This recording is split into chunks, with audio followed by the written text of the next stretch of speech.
Episode 83. Gadis kecil untuk Presdir.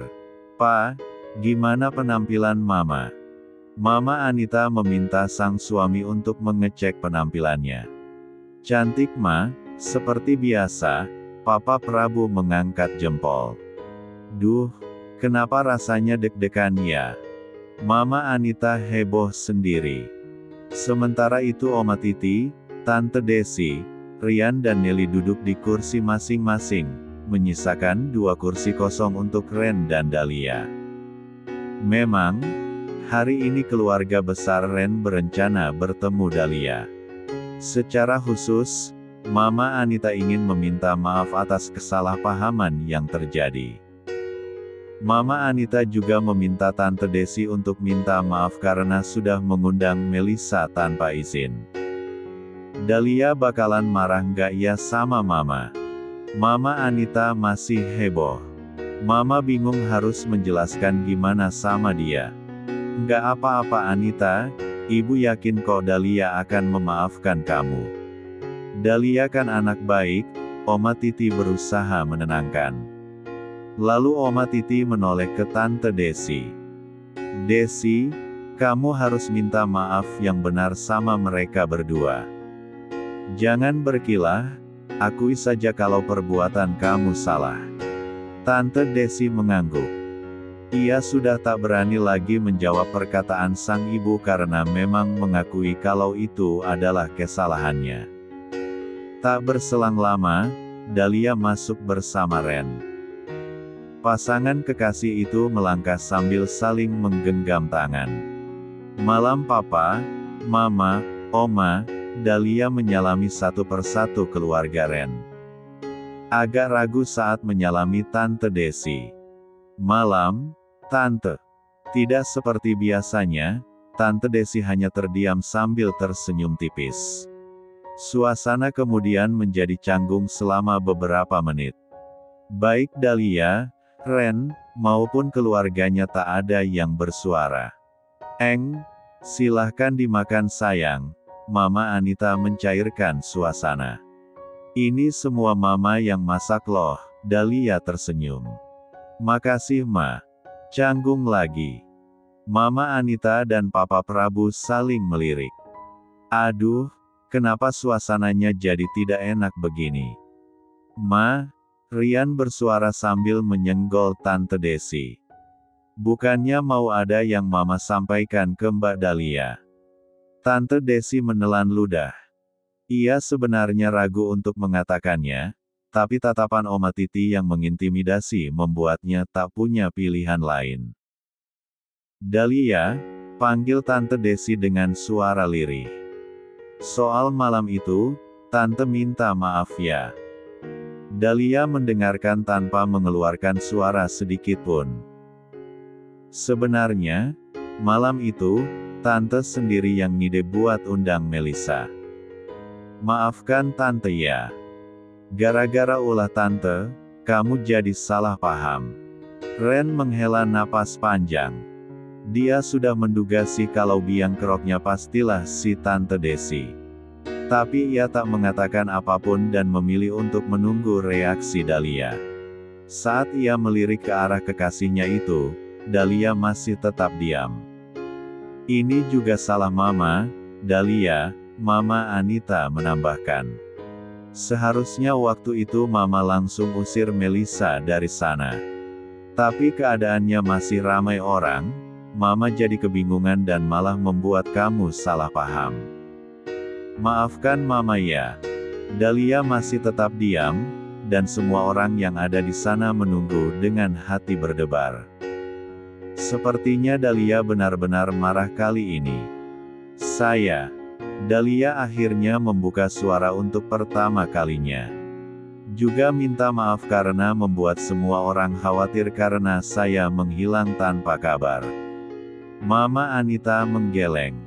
Tidak sayang, itu bukan salah kamu. Wajar kalau kamu bersikap seperti itu. Kalau Mama berada di posisi kamu, Mama pasti akan melakukan hal yang sama. Mama Anita menatap lembut sang calon menantu. Mama benar-benar bersyukur setelah mendengar kamu baik-baik saja dan tinggal bersama Aurora. Dahlia tersenyum tipis. Ada rasa lega di hatinya setelah mendengar kata maaf dari semua orang. Di lain sisi, dirinya juga merasa malu karena sudah salah paham sendiri dan membuat semua orang khawatir padanya. Sayang, Ren menggenggam tangan Dahlia. Apa sekarang kamu sudah lega? Dahlia mengangguk perlahan. Sudah. Syukurlah, Ren tersenyum lebar. Mama Anita juga turut bersyukur setelah melihat senyum putranya telah kembali. Kalau begitu, kita akan melanjutkan lagi rencana pernikahan kita yang tinggal menunggu hari. Ah, iya, benar. Suara Mama Anita terdengar antusias. Mama udah punya beberapa desain undangan. Kalian bisa pilih salah satu yang paling bagus. Mama Anita menyerahkan ponselnya pada Ren. Ren kemudian menunjukkannya pada Dahlia. Gimana? Selera Mama bagus kan? Mama Anita tersenyum penuh harap. Mama sendiri loh yang memilih desain-desainnya. Ren dan Dahlia saling berpandangan. Tatapan mereka seolah mengatakan hal yang sama. Dahlia menggelengkan kepalanya, meminta Ren untuk tidak mengatakan apapun. Tapi memang dasar Ren, dia tidak menurut begitu saja. Ma, Ren berkata pada Mama Anita. Selera Mama kok jadul banget sih. Ren. Dahlia panik dan berusaha menutup mulut Ren. Tapi terlambat karena Mama Anita sudah keburu melotot. Apa? Kamu bilang apa tadi? Jadul Mama? Coba lihat deh. Mana ada desain undangan kayak begini di tahun 2024. Ren malah semakin menyulut emosi Mama Anita dengan menunjukkan desain undangan pada orang-orang yang ada di sana. Sontak semua orang menahan geli melihat hal itu. Tante, kenapa malah jadi kayak undangan pesta ulang tahun? Iya.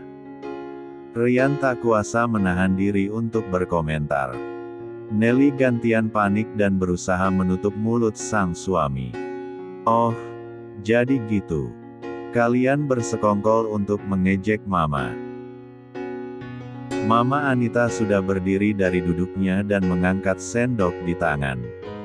Mama Anita kemudian menghampiri kursi tempat Ren dan Rian duduk, berusaha memukul kepala mereka satu persatu.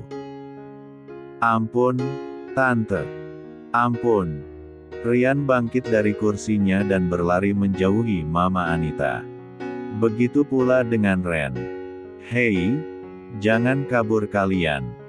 Sini, biar Mama getok. Mama Anita mengejar mereka dengan kesal.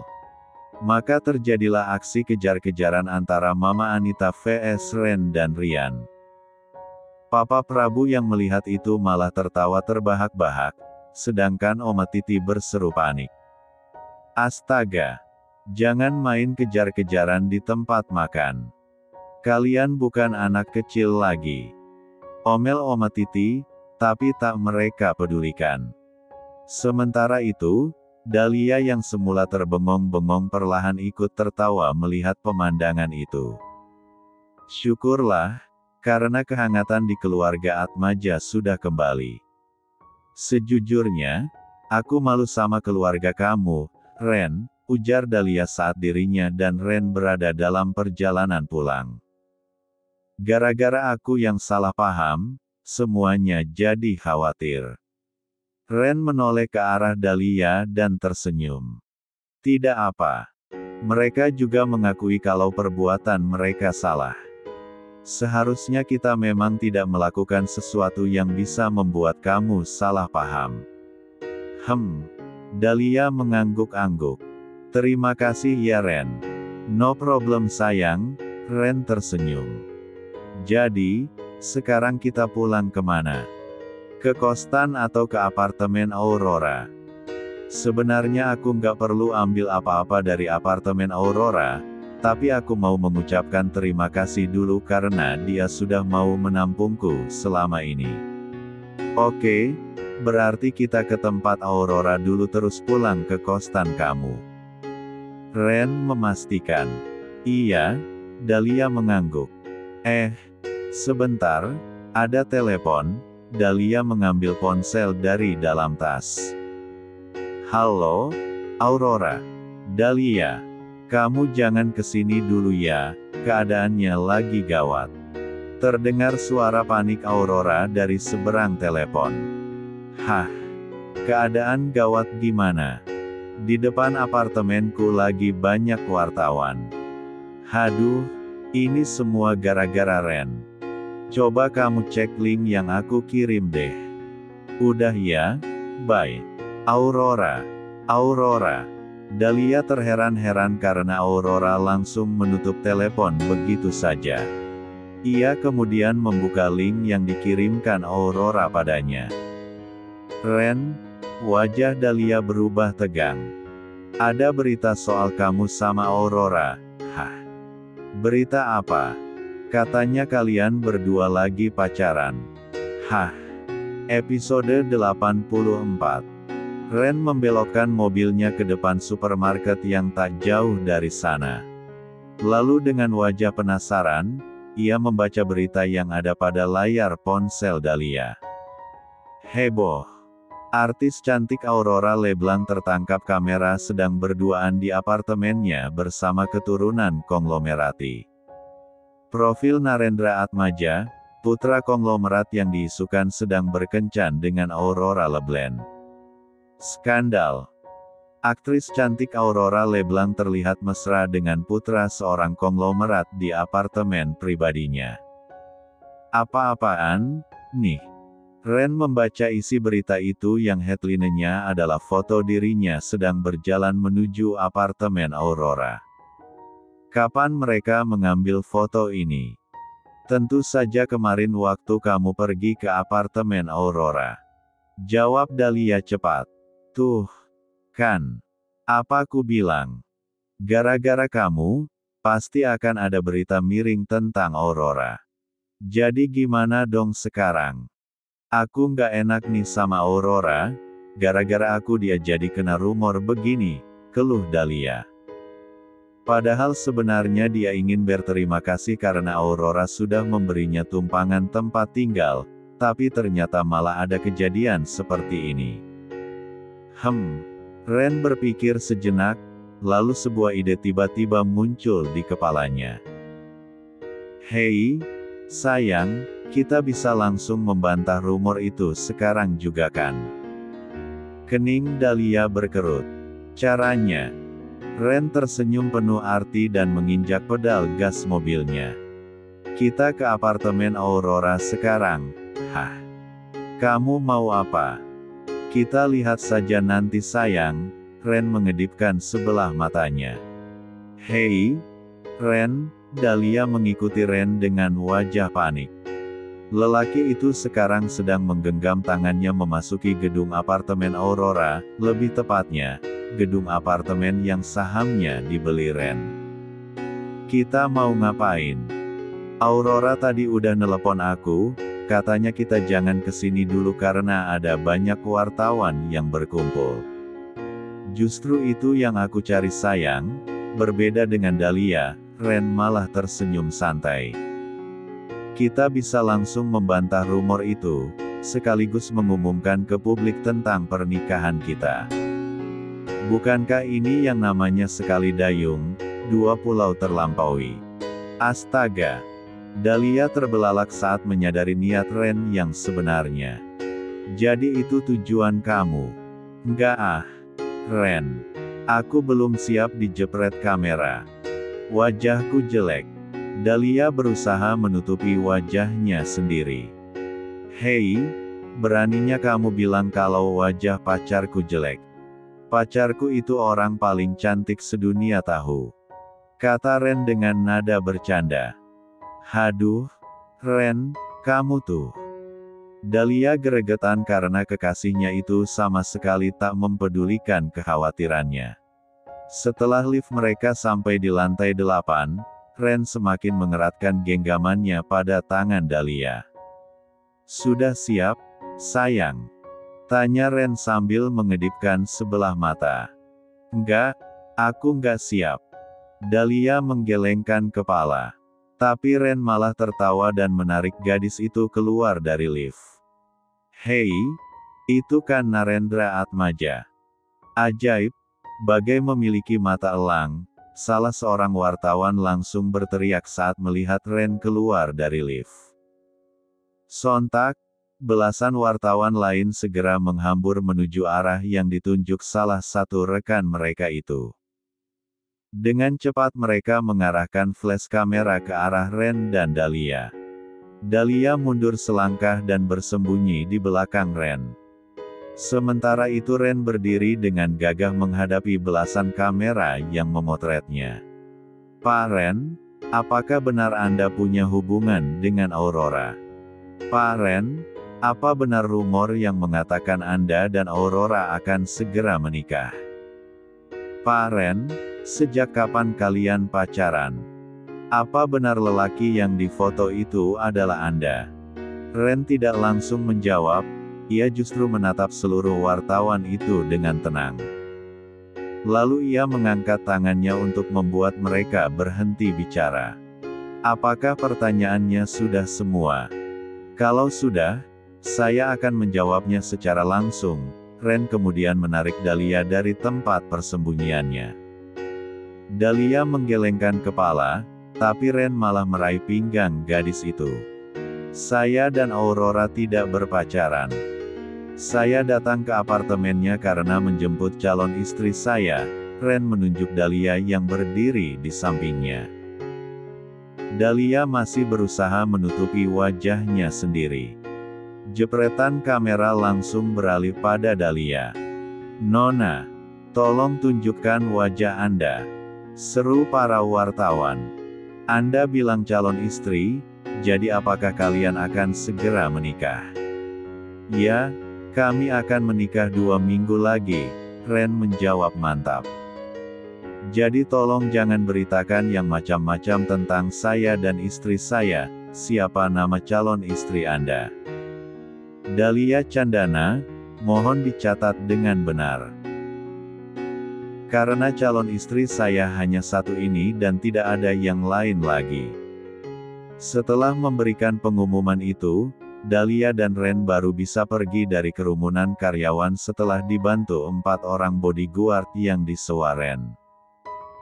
Gilanya, para wartawan masih terus mengikuti mereka sampai ke parkiran mobil. Untunglah para bodyguard bisa menghalau mereka dan mobil Ren melaju dari gedung apartemen dengan tenang. Gila! Dahlia baru bisa menghela napas lega setelah mobil yang mereka tumpangi masuk ke jalan raya. "Kayak abis dikejar zombie, tahu?" Ren terkekeh. "Memangnya kamu pernah dikejar zombie, sayang?" "Ibaratnya loh Ren, ibaratnya." Dahlia mendengus kesal. "Besok-besok lagi aku nggak mau ya mengikuti rencana gila kamu. Tapi itu efektif kan, sayang?" Ren masih terkekeh. "Aku nggak tahu bentuk mukaku kayak gimana di kamera mereka Ren." Dahlia menepuk pipinya sendiri. "Gimana kalau aku kelihatan jelek dan malah kena hujat netizen?" "Tenang saja sayang, nanti aku akan menghubungi perusahaan mereka dan minta ditampilkan foto kamu yang bagus." Ren mengecup tangan Dahlia untuk menenangkannya. "Ah, kamu mah." Dahlia berseru kesal. Mobil Ren kemudian berhenti di depan kosan Dahlia. Kejutan, karena ternyata juga sudah ada banyak wartawan yang berkumpul di sana. Tampak bapak dan ibu kos susah payah mengusir para wartawan yang memaksa ingin masuk. "Kok, mereka bisa tahu kosan aku sih?" Dahlia terheran-heran. Jaringan para wartawan itu sangat luas. Jadi dalam beberapa menit saja informasi tentang kamu sudah menyebar di kalangan mereka, Ren berkata sambil menatap kumpulan para pemburu berita itu. Terus, sekarang gimana dong? Ya, dengan terpaksa, kamu harus tinggal di apartemen aku. Ren tersenyum lebar dan membelokkan mobilnya menuju jalan raya lagi. What? Jangan-jangan, ini udah rencana kamu ya? Tuduh Dahlia.